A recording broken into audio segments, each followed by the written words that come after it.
Yun mga bro, alaga natin, dami na nila. Marami tayong mga bihag. Pakita ko sa inyo ha. Ang dami nating mga kalapati na bihag natin, yung mga walang singsing dyan, mga bihag natin. Ayan, isa yun sa bihag natin. Yung pa sa taas diba? Marami tayong mga may bihag dito. Kaya nahayaan lang sila kakalat-kalat. Hindi natin kinukulong, sobrang init kasi. At yung isda natin, namatay yung dalawa rito. Sobrang init, kaya ito ay ililipat natin sa aquarium. Doon muna sa may shop namin, para kahit papano, diba? Ililipat natin yung isang koi tsaka isang black murang nadali. Nakita ko nang lumutang na yung isa. Actually dalawa sila yung lumutang, nakaligtas lang tong isa eh. Tapos yung isa namang koi tumalon siguro nung gabi, kaya nakita ko na lang tuyo na ng umaga. Kaya update natin sa ating mga alagang isda. Yung tanim natin tuyong-tuyo na. Taglamig na lang tayo magtatanim ulit dyan.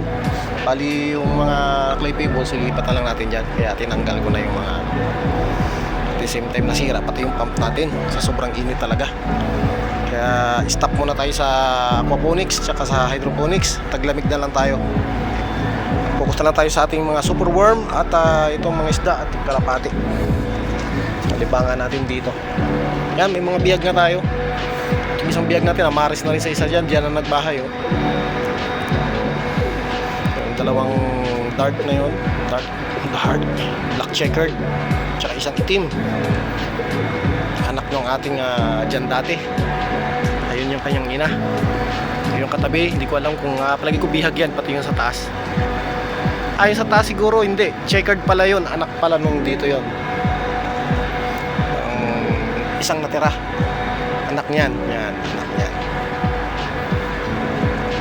So far, ayos naman mga alaga natin. Time check, 4:30 na, 5 o'clock ang pasok natin ang hapon. Init ang mga tanim natin, yan, nakasurvive. Nag-iisa na lang. Dalawa pa lang, doon yung isa, nilipat ko ron para kahit papano. Kaya lang natutuyo din doon eh. Sobrang init kasi ng hangin. Init na ng panahon, init pa ng hangin. Kaya yan, nagkandamata yung iba nating mga alaga. At yung dito natin, may itlog na naman ulit. Yan. Yan, may nangingitlog. Mangingitlog na yan, isa na yan. Tapos ito, may itlog yan dyan. Yung iba, hindi ko alam kung saan nangitlog tong mga ito. Iba nating mga kalapate. Nahayaan na lang natin sila kasi nga hindi naman pwedeng kulong kasi nga sobrang init. At ang pinapakain natin sa kanila, yun yung mga bigay sa ating ng mga kubus na inihiwa-hiwa natin ng mga maliliit sa kalapati natin.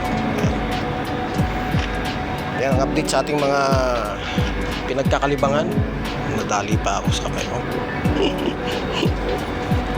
Yan, tinglibangan natin dito. Sa susunod na video siguro yung superworm natin, kaya pakita ko sa inyo anong update.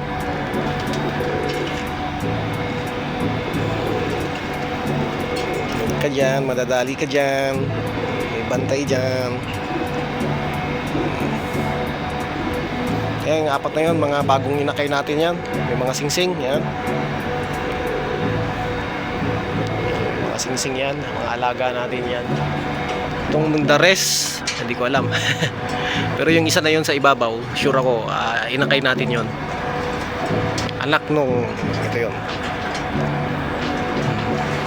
At saka yung steam na pala yun na yun, sa atin din yun. Pero yung blue bar na yun, dalawang blue bar tsaka isang checker na to, hindi ko sure kung sa atin yan. Pero more sa bihag natin, lalo na yung isa na yun. Diba?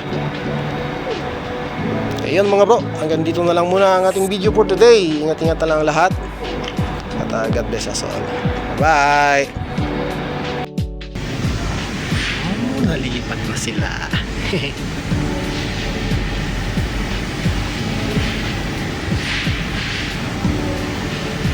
Sayang yung isang blackmore.